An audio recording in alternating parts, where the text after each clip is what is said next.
by William Blake, and this poem is in BA second year student syllabus of MDS University of English Literature paper 1, but it's also important for every literature student. So let's begin with the tiger.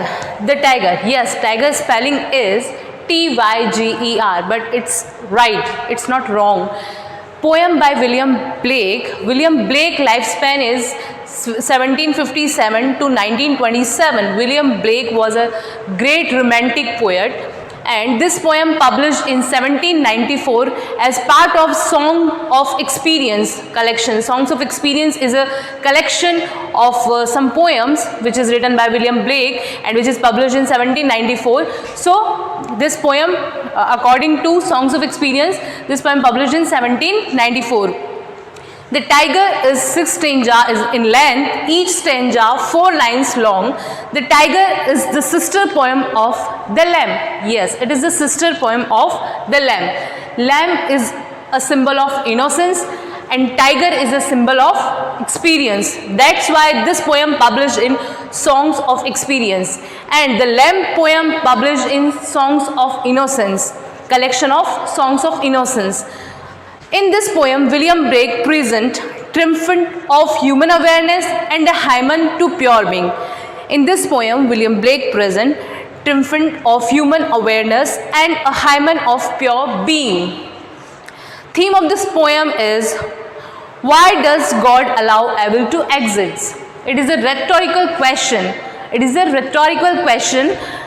So theme of this poem is, why does God allow evil to exist? Why did God choose to create such a fearsome animal like the tiger?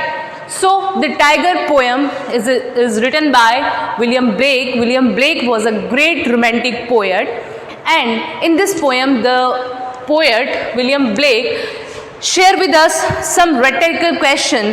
Why does God allow evil to exist? Why did God choose to create such a fearsome animal? ये जो poem है tiger, इसकी spelling आपको Tyger है, but ये poem according to William Blake सही है क्योंकि इन्होंने सिंबॉलिक मीनिंग लिया है यहाँ टाइगर का. जो टाइगर पोएम है वो सॉन्ग्स ऑफ एक्सपीरियंस जो इनका 1794 में कुछ पोएम्स का कलेक्शन था उसमें पब्लिश हुई थी. इसको द लैम्ब पोएम का सिस्टर पोएम भी बोला जाता है क्योंकि जो द लैम्ब, आपको पता है मेमना जो होता है, एक मेमना वो किसका सिंबल हो सकता है? इनोसेंस का. तो जो पोएम है द लैम्ब वो किस में आएगी? सॉन्ग्स ऑफ इनोसेंस में, जो कि इनका एक पोएम का कलेक्शन है. और सॉन्ग्स ऑफ एक्सपीरियंस में हमारी पोएम आती है द टाइगर. ठीक है, द टाइगर जो पोएम है वो आप बोल सकते हैं कि जो लैम्ब पोएम में भी रिलीजियस पोएम बोल सकते हैं, इसमें रिलीजियस टच है. लैम्ब पोएम में जो है गॉड से क्वेश्चन कर रहा है स्पीकर कि आपने इतना इनोसेंट किसी को कैसे बना सकते हो आप. और टाइगर पोएम में इसका अपोजिट क्वेश्चन कर रहा है कि आपने इतना फियरसम एनिमल को क्यों चूज़ किया. ठीक है, ये इसीलिए इसको सिस्टर पोएम कहा जाता है द लैम्ब की. इस पोएम में द टाइगर जो पोएम है इसमें पोएट आप बोल सकते हैं कि evil, why does God allow evil to exist, कि गॉड ने एविल को यहाँ रहने के लिए कैसे अलाउ कर दिया. ठीक है, एविल बनाए क्यों, ऐसा क्रिएचर बनाया ही क्यों गॉड ने जो इतना फियरसम हो. फियरसम आप सबको पता है टाइगर बहुत फियरसम होता है. तो देखो आप, the tiger like the lamb in Blake's poem of the same name, the tiger represent an aspect of God. ठीक है, द लैम्ब पोएम और द टाइगर पोएम दोनों ही एस्पेक्ट ऑफ गॉड है. Whereas the lamb seems, जो lambs है वो क्या करती है, seems to suggest that God is loving and tender. कि लैम्ब जो पोएम है उसमें ऐसा है कि जो गॉड है वो बहुत लविंग है बहुत टेंडर है. ठीक है, in line with the idea of a fatherly God overseeing his flock. The tiger speaks to another side of God's creator. अब गॉड्स कैरेक्टर एक्चुअली जो इनोसेंस वाली पोएम है, जो innocence songs of innocence collection में है the lamb, उसमें तो है गॉड को यूँ बताया गया कि बहुत लविंग है ना. और जो ये पोएम है टाइगर, इसमें गॉड का जो कैरेक्टर है उसका अदर साइड दिखाया गया है. ठीक है, तो ये जो पोएम है द टाइगर वो बहुत ही ब्यूटीफुल पोएम है. इसको सिस्टर ऑफ द लैम्ब बोला जाता है इस पोएम को. इसमें जो कैरेक्टर है अकॉर्डिंग टू स्पीकर, गॉड का कैरेक्टर दिखाया गया है अदर साइड वाला, और कुछ रेटोरिकल क्वेश्चन किए गए हैं कि गॉड ने ऐसा क्रिएचर क्यों बनाया. The tiger expresses awe at the marvelous of God's creation represented here by a tiger. But the tiger poses a problem. Everything about it seems to embody fear, danger and terror. Obvious बात है कि जो tiger symbol है वो किसका symbol है? Fear, danger, terror का. In a series of questions, the speaker of the tiger wonders whether this creature was really created by the same God who made the world's gentle and joyful creatures. वो बोल रहे हैं कि मतलब जिसका speaker है the tiger का, वो क्वेश्चन कर रहा है रेटोरिकल क्वेश्चन गॉड से कि गॉड जो इतने समझदार है, बहुत अंडरस्टैंडिंग है, जिन्होंने इतना ब्यूटीफुल, बहुत जॉयफुल वर्ल्ड बनाया है, उन्होंने इतना भयंकर, इतना फियरसम, इतना टेरर पैदा करने वाला जानवर क्यों बनाया, ऐसा क्यों बनाया. तो इनडायरेक्टली ये जो है टाइगर वो एविल का सिंबल है. ठीक है, ये कुछ रेटोरिकल क्वेश्चन थे. फिर क्या बात कर रहा है, टाइगर वो एविल का सिंबल है. ठीक है, ये कुछ रेटोरिकल क्वेश्चन थे.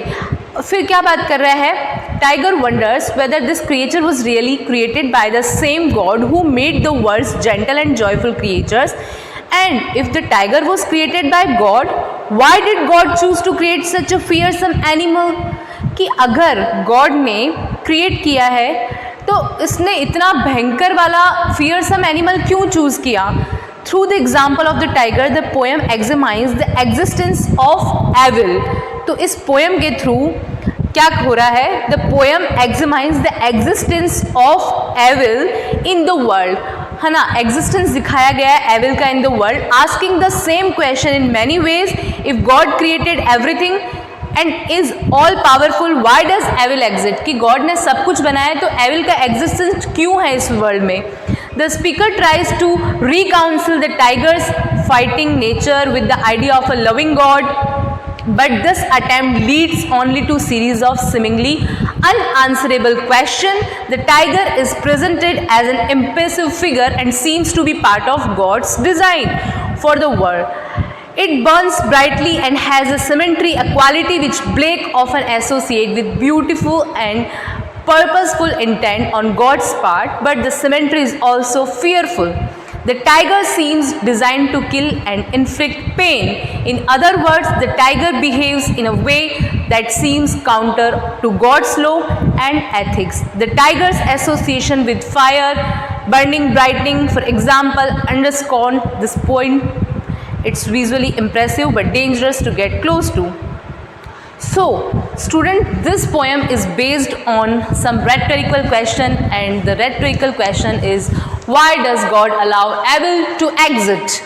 So, ये जो पोएम है हमारी, इसमें क्या बात कर रहा है पोएट विलियम ब्लेक, यही बात कर रहा है कि अगर गॉड ने सब कुछ बहुत अच्छा बनाया है तो उसने क्यों क्रिएट किया ऐसा फियरसम एनिमल, क्यों क्रिएट किया, उसने एविल क्यों बनाया, है ना.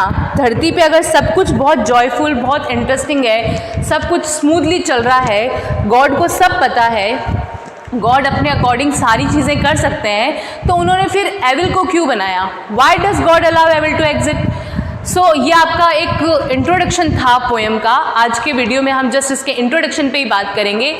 जो रिमेनिंग जिसकी टॉपिक्स हैं, मीन्स इसके जो स्टेंजाज हैं पोएम के, उन पे हम 1 बाय 1 वीडियोस में बात करते जाएंगे. तो एक बार फिर से देख लें आप कि जो द टाइगर पोएम है वो विलियम ब्लेक ने लिखी है. विलियम ब्लेक जो है वो एक रोमांटिक एज के ग्रेट पोएट हैं. इनका लाइफ स्पैन है 1757 to 1827. This poem publish in 1794. 1794 में ये पोएम पब्लिश हुई है. किसमें? कलेक्शन में. कलेक्शन का नाम है सॉन्ग्स ऑफ एक्सपीरियंस. और this poem known as the sister of the lamp poem. The lamp poem जो थी वो भी इन्हीं की थी, जो कि सॉन्ग्स ऑफ इनोसेंस नाम का कलेक्शन था पोएम का, उसमें पब्लिश हुई थी. उसकी ये सिस्टर बोली जाती है क्योंकि दोनों ही एक दूसरे के अपोजिट है. लैम्प जो है वो टाइगर का अपोजिट ही बोल सकते हैं आप. और देखो इस पोएम में क्या है. और the tiger is 6 stanzas in length. 6 stanzas इस पोएम में. Each stanza 4 lines long. हर स्टेंजा 4 लाइन का है. The tiger is the sister poem of the lamb. In this poem William Blake present triumphant of human awareness, कि वो human को कितनी awareness है जानने की. हाइमन टू प्योर बीइंग, एक भजन, हाइमन मीन्स एक भजन आप बोल सकते हैं कि pure song to pure being, why does God allow evil to exist, इसकी थीम है। Why did God choose to create such a fearsome animal, ये इसकी थीम है। आई होप आपको इसका जो इंट्रोडक्टरी पार्ट है पोएम का समझ आ गया होगा कि टाइगर पोएम का इंट्रोडक्टरी पार्ट क्या है। ये बहुत इंटरेस्टिंग पोएम है, वन बाय वन हम इसके स्टेंजास पे बात करेंगे। तो आप इस वीडियो को देखें, आप इसके इंट्रोडक्टरी पार्ट को समझें, टेक्स्ट को देखें, आपको अच्छे से क्लियर हो जाएगा।